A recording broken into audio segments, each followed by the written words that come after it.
तो मैं आपसे बात कर रहा था कि लेजर फोकस स्ट्रेटजी क्या होती है। जैसे कोई भी टॉपिक है ना, मान लो आपका एक लेक्चर हुआ, उस लेक्चर के अंदर आपको जो टॉपिक है वो लगभग लगभग ऐसा मान लीजिए, अगर ठीक ठाक लंबा चौड़ा टॉपिक है तो वो 20-30 मिनट ले जाता है, और कोई सिंपल सा टॉपिक है तो वो 10 मिनट के अंदर खत्म हो जाता है। तो अगर आप रिवाइज जब करें, मान लीजिए आपके पास एक लेक्चर आया, तो सर उसका रिवीजन कैसे करें। जैसे आज के ही एग्जांपल से मैं बता रहा हूं, मैंने आपको चेन आइसोमेरिज्म और पोजीशन आइसोमेरिज्म पढ़ाना है, ठीक है, बाकी छोटा मोटा तो बेसिक है वो 2-5-10 मिनट का। अब चेन और पोजीशन आइसोमेरिज्म की अगर मैं बात करूं तो 10-10 मिनट में ये आप इसको रिवाइज कर सकते हो पढ़ने के बाद। तो अगर मैं आपसे बोलूं कि 10 मिनट आप क्या करो, इस कॉन्सेप्ट को समझो, ठीक है, जैसे आपने क्लास के नोट्स या अपने नोट्स जो है जो आप बनाते हो वो, उससे 10 मिनट समझो उस चीज को कि क्या पढ़ाया गया है आज, ठीक है, और 10 मिनट समझने के बाद उसको समराइज करो। सर समराइज हम कैसे करें? आपने 10 मिनट पढ़ा, कुछ मेमोरी में आपके गया होगा, 10 मिनट आपने कुछ पढ़ा होगा कि भैया चेन आइसोमेरिज्म में ये होता है, पोजीशन आइसोमेरिज्म में ये होता है, ये सब चीजें आपने पढ़ी होंगी, मैंने कुछ कॉन्सेप्ट समझाए होंगे आपको, है ना। उसको आप समराइज करोगे कैसे?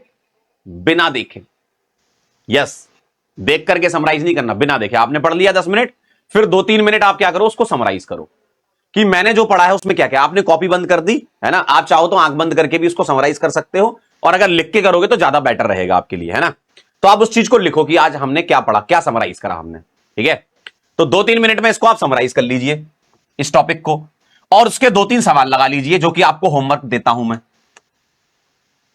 समराइज करने के बाद होमवर्क कीजिए, अगर होमवर्क का सवाल नहीं बन रहा है तो वापस यहां चले जाइए, फिर समझिए, फिर समराइज करिए, फिर सॉल्व करिए, ये एक लूप चलेगा आपका।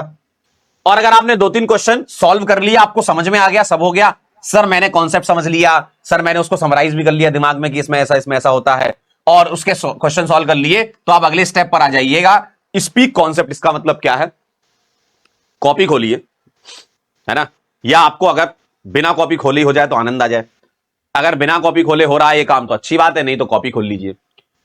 उसमें क्या करिएगा आप ऐसा समझिए कि आपको सामने कोई बंदा बैठा है आपके, और आपको उसे समझाना है, और आवाज दे दे के समझाइए, मन में नहीं। ऐसा जैसे मैं आपको समझा रहा हूं ना, जैसे मैं आपसे बातें कर रहा हूं, आवाज आनी चाहिए, ठीक है। तो आवाज देकर के आप उसको समझाइए उस चीज को। आप ये समझ लीजिए कि आपके सामने आपका दोस्त बैठा हुआ है, ठीक है, या कोई भी बैठा हुआ है, आपको उसे समझाना है कि भैया चेन आइसोमेरिज्म क्या होता है, मैं तेरे को समझाता हूं, है ना। घर वाले भले ही तुम्हें देख लेंगे तो पागल बोलेंगे, लेकिन ठीक है वो भी कहेंगे कि भाई सिलेक्ट हो जाएगा तो आप क्या है, मतलब थोड़ा पागलपन भी आना चाहिए इसमें, है ना। तो आप उसको कीजिए। अगर आप बोल बोल के सामने वाले को समझाएंगे तो आप ज्यादा सीखेंगे, है ना। तो ये काम आपको करना है, और यही चीज आप फिर वापस रिपीट करिए, दूसरे कॉन्सेप्ट पे जाइए, फिर उसको समराइज करिए, फिर क्वेश्चन लगाइए, फिर यहां आइए, क्वेश्चन नहीं बन रहे हैं तो फिर ये लूप यहां पे तोड़ दीजिए, ये मत चिल्लाइए मत फिर, है ना। तो ये चीज आपको करना पड़ेगा। कह रहे हैं हम मिरर में करते हैं, बहुत अच्छी बात है ये। आप चाहो तो मिरर में खड़े हो जाओ, अपने आप को समझाओ कि भाई देख तुझे मैं समझाता हूं, सामने वाला भी तुम्हारा वो भाई है दूसरा है ना। कह रहा हम लाइब्रेरी में पढ़ते हैं, कोई बात नहीं, लाइब्रेरी में जब चाय का ब्रेक तुम लेते होगे, जो 2-4 ब्रेक है तुम लेते हो चाय के, तो बस चाय के ब्रेक के टाइम पे बड़बड़ाते हो जाओ, है ना। लोग बोलेंगे भाई पता नहीं पागल जा रहा है, कोई बात नहीं, ठीक है। लाइब्रेरी में चाय के ब्रेक में जाओ बड़बड़ाते हुए कि मैंने आज ये पढ़ा, मैंने, क्योंकि क्या है, आपको इन सब चीजों में अपने आप को ढालना पड़ेगा, अपने आप को बांधना पड़ेगा। अदरवाइज दिमाग बड़ी खतरनाक चीज है। अगर आप ये सब काम नहीं करोगे तो दिमाग कुछ और सोचवाएगा। दिमाग सोचेगा आज सुबह ही तो उसको देखा था यार, दोबारा क्यों नहीं दिख रही है। तो ये सब चीजें दिमाग में फिर बहुत जल्दी आती हैं, और अच्छी बातें थोड़ी देर में आती हैं दिमाग में, और बेकार बातें बहुत जल्दी कैच करता है दिमाग, है ना, ऐसा होता है। तो अगर आपको उस चीज से बचना है तो आपको इफेक्टिव यूटिलाइजेशन करना होगा अपने माइंड का, ठीक है। इसलिए क्या होता है, कई बच्चे नहीं बोलते कि सर बहुत ज्यादा एंजाइटी हो रही है, थोड़ा डिप्रेशन में जा रहे हैं, बहुत ज्यादा पीछे की चीजें याद आ रही है। वो इसलिए आती है क्योंकि आप क्या बैठ के सोचते हो, सोच के कभी नहीं पढ़ना, लिख लिख के पढ़ना है, क्वेश्चन प्रैक्टिस करनी है, कॉन्सेप्ट देखने हैं, इन्वॉल्व होना उसमें। अपने दिमाग को समय मत दो किसी दूसरे के बारे में सोचने के लिए, बाकी जब समय आएगा तब सोचेंगे, है ना, ठीक है। जब समय आएगा तब सोचेंगे, अभी नहीं सोचना आपको, ठीक।